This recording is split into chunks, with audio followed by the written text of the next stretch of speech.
So the actual apocalypse actually hit. For those of you who don't know who I am and what I do, I'm a designer, and my whole mantra is stay apocalypse ready. And the whole thing behind that is equipping people with clothing that's super functional and gets them through really tough daily things, not actual apocalypses. So here we are, 4 weeks into a very different society, I would say, different set of values, different systems, and it's becoming more and more, I would say, dangerous to um, the country and the world at large. And so I, as a designer, will continue to design, but I also think, especially given the nature of this brand, want to use this space to also talk about how to stay politically active and how to affect positive change with those who actually make laws in this country.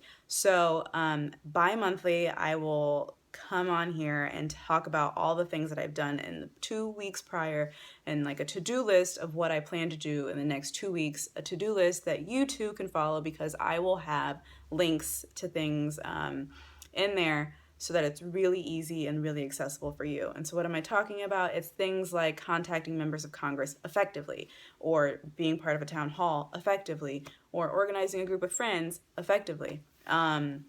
And one of the ways that I'll do this is I'll come on and say like where I've succeeded and where I've failed, and you guys can chime in and say what you've done, what's worked, what hasn't worked.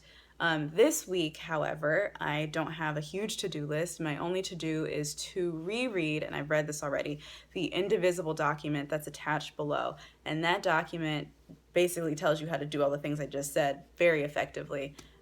So it's kind of a starting point, and I think we can do so much more.